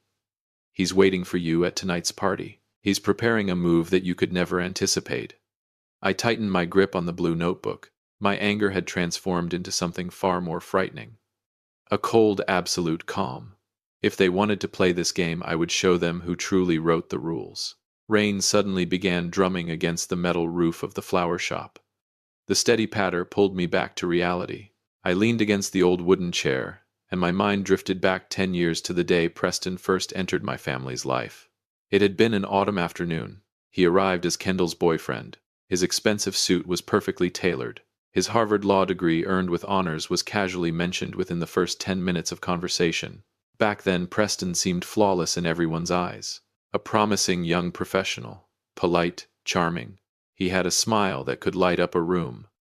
But the instincts of a man who had spent decades navigating the business world sounded a faint warning bell. I remember that dinner clearly. While Kendall was busy in the kitchen, Preston pulled his chair closer to mine. He didn't ask about Kendall's hobbies. He didn't ask about her favorite foods. His very first questions were directed at the financial structure of my company. He asked about trusts. He asked how I planned to distribute shares among my heirs. At the time, I dismissed my suspicions. I scolded myself for being overly cynical. I told myself he was simply a bright young man, with a sharp interest in business. It was the greatest mistake of my life. I chose my love for my daughter over trusting my survival instincts. I opened my door to a wolf because I wanted my daughter to be happy. Now sitting in Silas's kitchen, I finally understood the truth. Preston had been planning this for 10 years. He hadn't approached Kendall because he loved her. He approached her because he smelled money. He smelled the fortune I had spent 40 years building. Regret gnawed at my mind. I had spoiled Meredith too much. I had trusted Preston's credentials too much. I had allowed the illusion of a warm family to blind the keen judgment of an investor. That carelessness had led me here. An old man hiding in a storage room, listening to his wife and son-in-law plot to steal his legacy. I clenched my fists, my knuckles cracked. The pain transformed into a slow-burning fire of anger. Preston believed he was the smartest predator in the room. He believed his Harvard degree could outmaneuver my 40 years of hard-earned experience. He was wrong. Completely wrong. Silas placed a cup of hot tea into my hands. His voice grew quieter. "Garrick, do you know why Meredith followed Preston so easily?" He paused. "It wasn't just about money. Preston possessed another weapon. A weapon that has been destroying the relationship between you and Kendall for the past 2 years." I looked up at him. A chill ran down my spine. For 2 years, Kendall had looked at me with resentment in her eyes. She had cut off all contact with me. I thought she had simply changed. But she hadn't. Silas opened another page in the blue notebook. It was a printed email. He slid it across the table toward me. The truth was finally emerging. For 2 years, I had been living inside a swamp of lies, and now the truth about the forged messages from a woman named Brioni was about to explode right before my eyes. My eyes remained fixed on the printed pages spread across the table. Messages, photographs. Every piece of evidence revolved around me and a woman named Brioni. I had never met this woman. I didn't even know who she was. Yet 2 years ago on Kendall's phone screen, Brioni appeared as my secret mistress. Silas slammed his hand against my shoulder.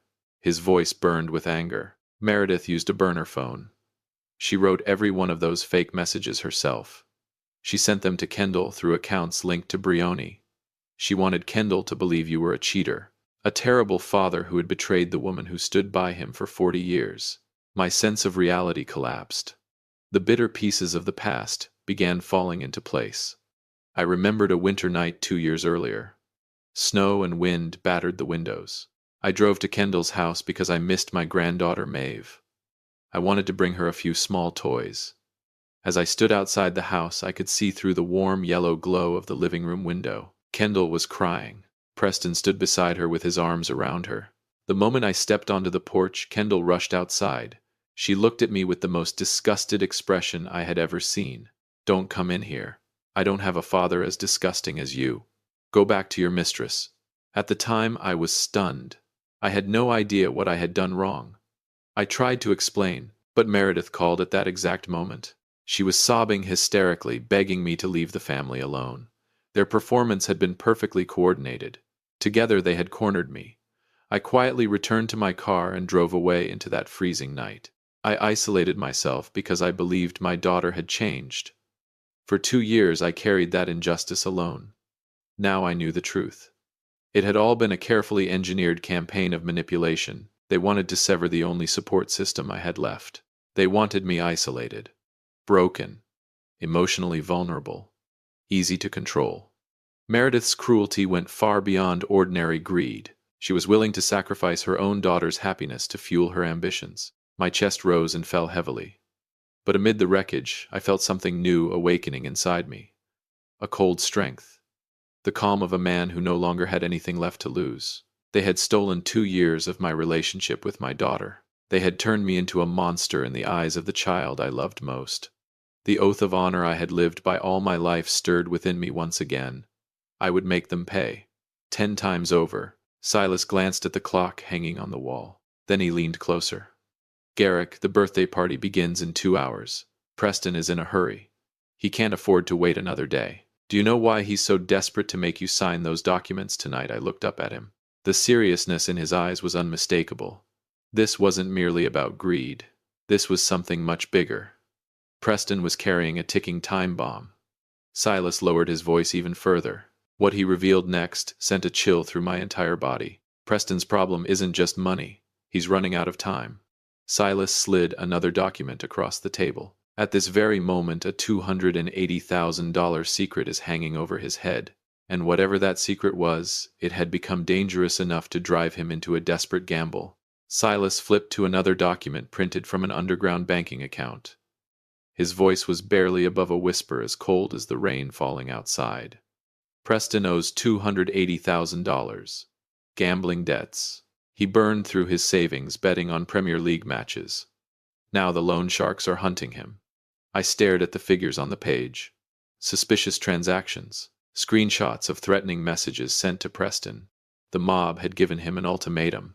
If he failed to transfer the money before midnight, he would end up in a hospital bed. Or worse, they would break the elegant lawyer piece by piece, starting with his fingers. So that was why he was in such a hurry. The Harvard degree. The perfectly tailored suits. The polished image. It was all a decaying disguise wrapped around a desperate gambler.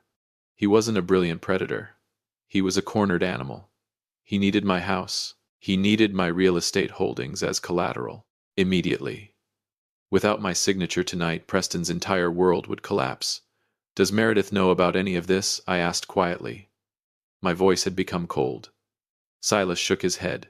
No. Meredith is being manipulated just as thoroughly as everyone else. She thinks Preston is helping her take control away from you. She has no idea she's aiding a man who is on the verge of complete ruin. She believes she's building a new empire. In reality, she's burying herself alongside a future criminal. Disgust rose inside me. Meredith, a woman who had always prided herself on her intelligence and sophistication, was being deceived by her own son-in-law. That was the price of greed. When greed clouds judgment, people stop recognizing the monster standing beside them. I slowly rose from my chair and adjusted my collar. The fear, the shock, the heartbreak, all of it was gone. What remained was something far more dangerous. Clarity. My business instincts had returned. I understood the structure of a battle better than anyone. Preston was rushing. And the person who rushes is always the person who makes mistakes. He needed my signature to save his own skin. He believed tonight would be his crowning victory. He believed a lonely old man like me would surrender without resistance. He was wrong. I looked at Silas and allowed myself a cold smile. Thank you, old friend. You've given me the most powerful weapon imaginable. Silas nodded. The truth. The truth, I repeated. Now it was time to prepare the real birthday gift for my wife. A gift neither she nor Preston would ever forget for the rest of their lives. I stepped out of the flower shop carrying the $12 bouquet of yellow roses. The rain was still falling, but my mind had never been clearer. I would attend that party. I would watch them perform their little play. I would smile. I would listen, and when the moment was right, I would bring down the curtain myself. I sat in my car as the windshield wipers swept back and forth with a steady rhythm. The glow of distant streetlights filtered through the windshield and into the cabin. My eyes settled on the legal folder resting on the passenger seat. 6 months earlier, a feeling of unease had pushed me to act. The instincts of a man who had survived 40 years in business rarely failed him. I had quietly met with my own attorney. Not Attorney Vance. Not the man conspiring with them. 6 months ago, I established an irrevocable charitable trust. The entire process was conducted in complete secrecy. One by one, I transferred every family property into that trust. The cash reserves, the corporate shares. Everything. Legally speaking, Garrick no longer owned any significant assets. I was merely the acting administrator. And that changed everything. It meant every document Preston intended to force me to sign tonight was worthless. He could pressure me, threaten me, forge my signature 1,000 times. It would not matter. The vault he believed he was stealing from had been empty for months. Every meaningful asset had already been moved beyond the reach of my son-in-law and my treacherous wife. That silent reversal was my deadliest move. A faint smile crossed my lips, a smile without warmth. Preston needed $280,000 before midnight if he wanted to keep his fingers intact. He was betting his entire future on tonight's paperwork. But my legal trap would transform his confidence into his worst nightmare. He believed he had cornered me. In reality, he was the one balancing on a fraying rope. The same was true for Meredith. She wanted to see me kneel.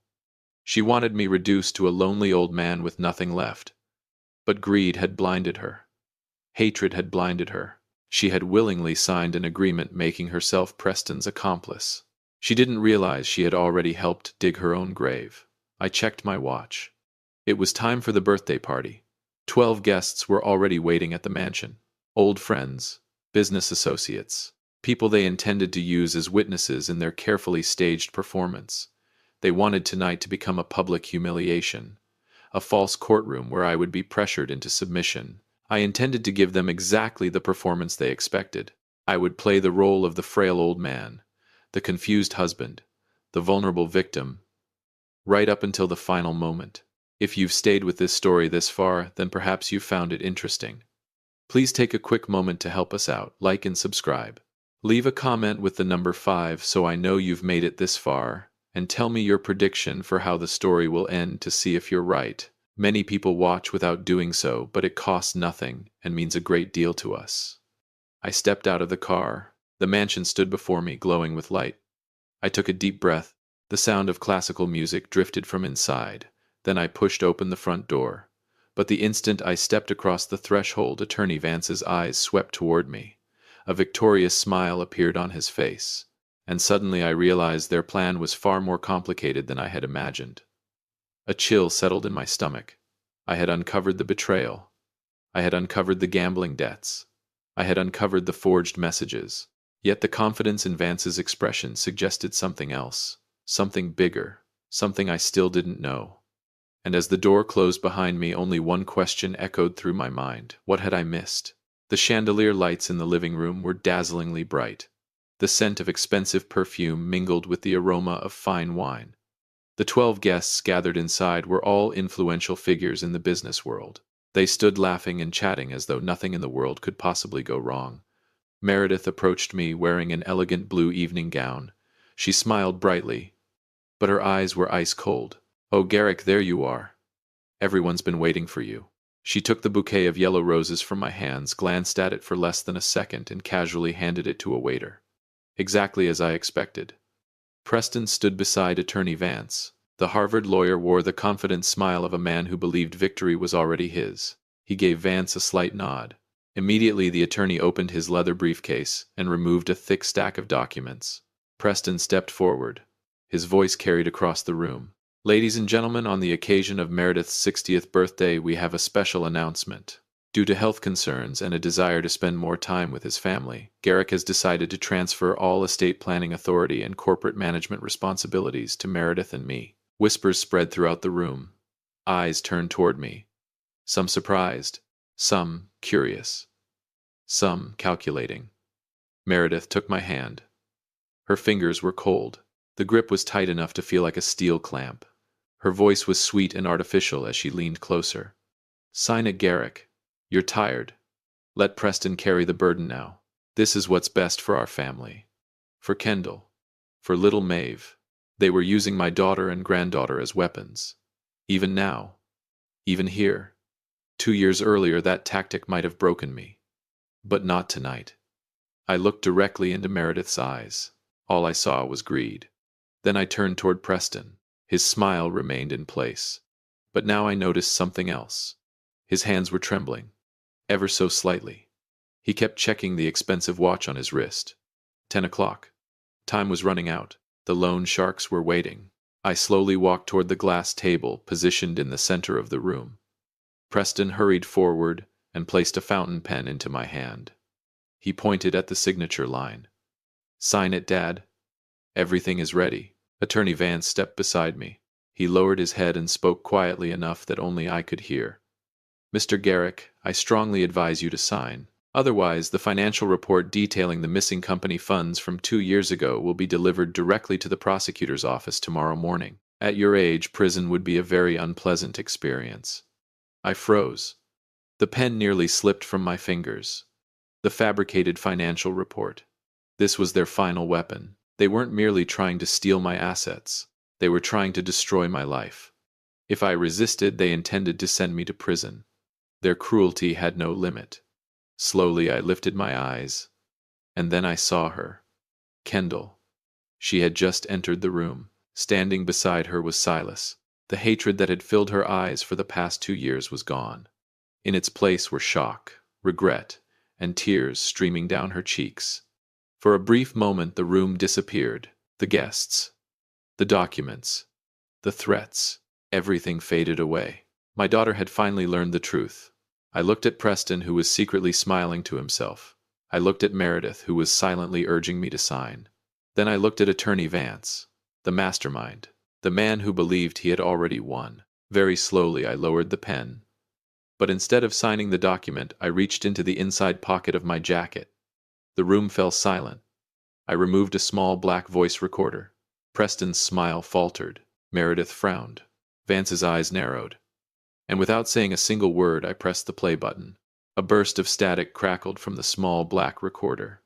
Then Meredith's voice filled the room.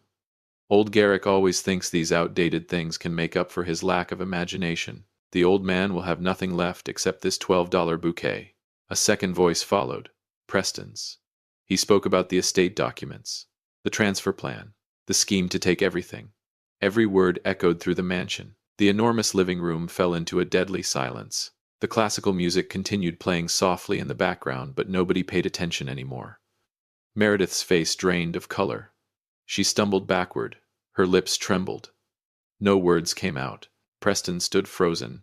The polished Harvard image he had spent years constructing shattered instantly. At that exact moment, police sirens erupted from outside the mansion gates. Blue and red lights flashed through the tall glass windows. The front doors swung open. A team of officers and federal agents entered. Leading them was a special investigator. Preston, you are under arrest for financial fraud, extortion, and conspiracy involving organized criminal enterprises. The metallic click of handcuffs echoed through the room. The elegant hands of my son-in-law were locked behind his back. Preston exploded in panic. Vance, do something, you're my lawyer, but Attorney Vance was in no better position. The investigator turned toward him. And you as well, Attorney Vance. You are being charged with conspiracy to commit document fraud and participation in activities covered under organized crime statutes. Vance completely collapsed. The stack of documents slipped from his hands and scattered across the floor. Preston turned toward me. His eyes were bloodshot. Wild.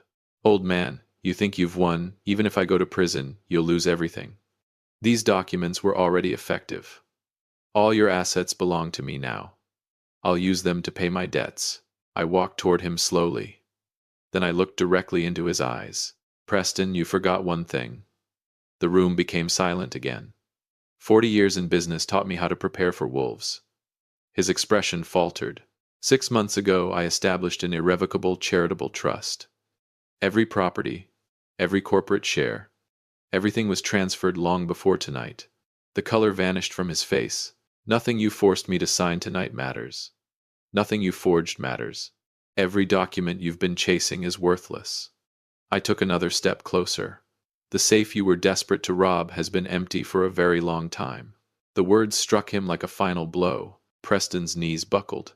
He collapsed onto the floor. It was 10:30 at night. His time had run out. Not only had he lost the fortune he thought he was stealing, he now faced prison and the wrath of the people waiting for their money. Meredith suddenly rushed toward me. Tears streamed down her face. Garrick, please help me. I'm your wife. I pulled my arm away without hesitation. The last remnants of sympathy I once felt had been exhausted long ago. Across the room, Kendall ran toward me. She wrapped her arms around me and broke down in tears.